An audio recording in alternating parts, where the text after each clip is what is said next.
first get signed by Minnesota. You go in the third round. I'm curious to know what your state of mind was there, and what was your first big purchase when you got that NHL money? Yeah, you feel well until you see the taxes come off. You're like, I mean, yeah, it was. I had a good signing bonus. I'd worked my whole life for this opportunity, and the first thing everyone does is they go buy a car, right? So I was lucky enough to have a guy on my team who owned a Jeep Dodge dealership. So I bought a Jeep from the showroom floor, a Jeep Wrangler. That was my first big purchase, and yeah, don't ask me if I regret it or not, but How much was she? uh, it wasn't cheap back then. I think it was around 40 grand, 42. You still have it? Which no, no, that's the problem. So I got to my first year pro in Minnesota, so I was down with Houston, and you get to the car parking lot and you see all these Audis, these Mercedes, and the Tahoes and all the nicer cars. I'm like, oh shit, like I gotta get rid of this Wrangler and get something nicer. Even though it was a beautiful Wrangler, is raised up, had the big tires and everything on it.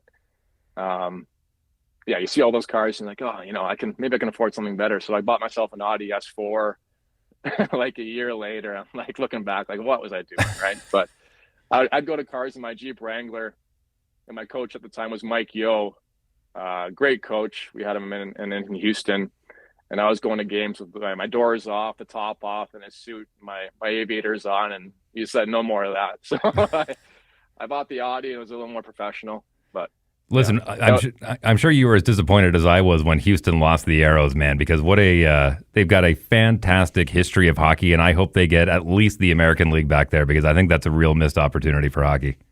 it was a great spot to play. I really enjoyed it. I'd go live there in a heartbeat right now. I mean, if Canada becomes the 51st state, that's one of the places I definitely consider moving to is Texas. I felt very safe there. The people were just so nice, respectful. But yeah, the hockey.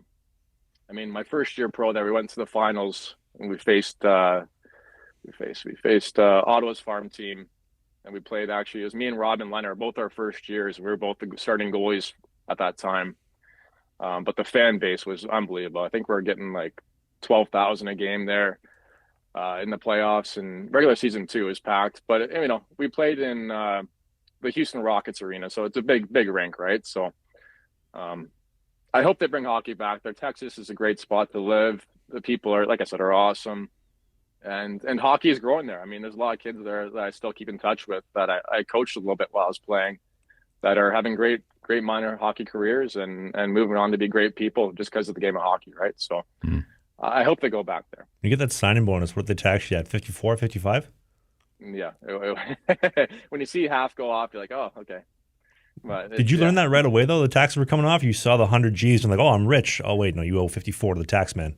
No. I knew they're coming off. My agent, they tell you what's going on. But I think my signing bonus back then was 275.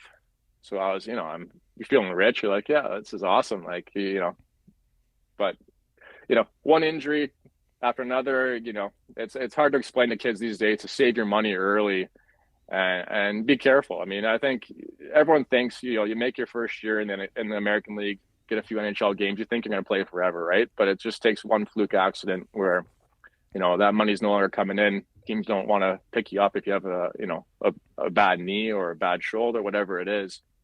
So my piece of advice to young kids is be careful with your money. Don't buy the fancy car. It's just a stupid mistake. Buy something reliable, invest your money early. If I could go back, I would do, I'd buy a Honda Civic and just invest and take care of myself at a later age. Like looking at me now, I'm grinding now. Like I'm working 8 to 9 hours a day, coaching kids. I love it, but it's a grind.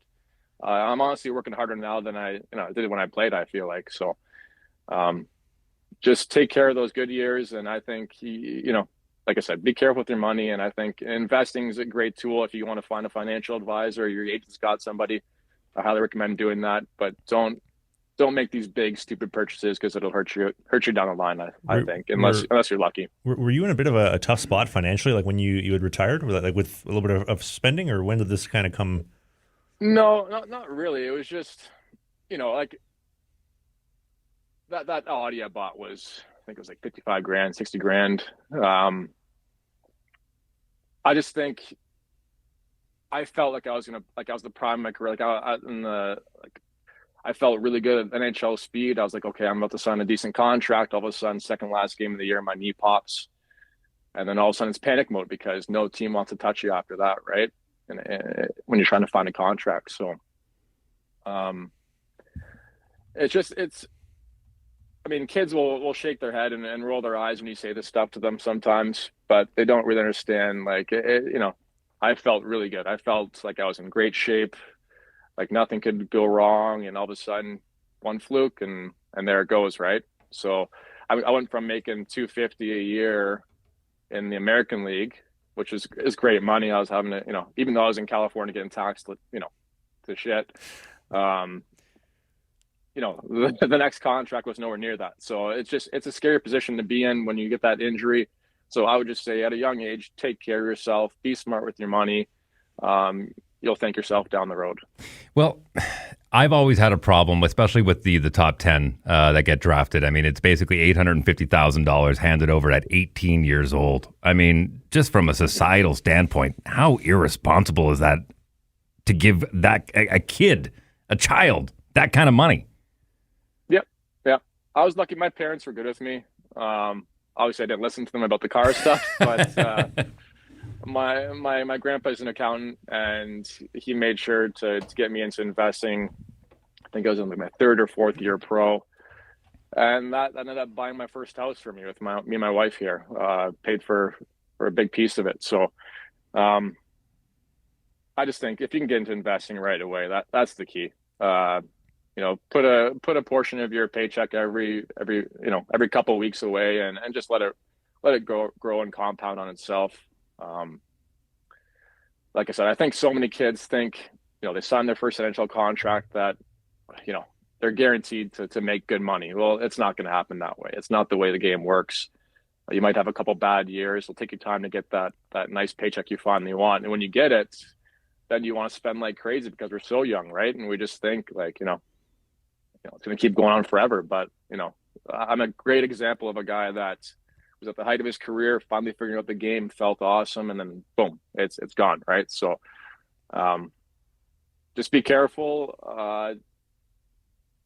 I'd highly recommend not buying that showroom floor car. Get yourself something, like I said, reliable that will get you to point A to point B. Don't worry about that until later on in your career. Hey, more hockey content. It's might be old, it might be new, it might be a full episode, it might be a half episode, but you can click these boxes because who doesn't like clicking boxes?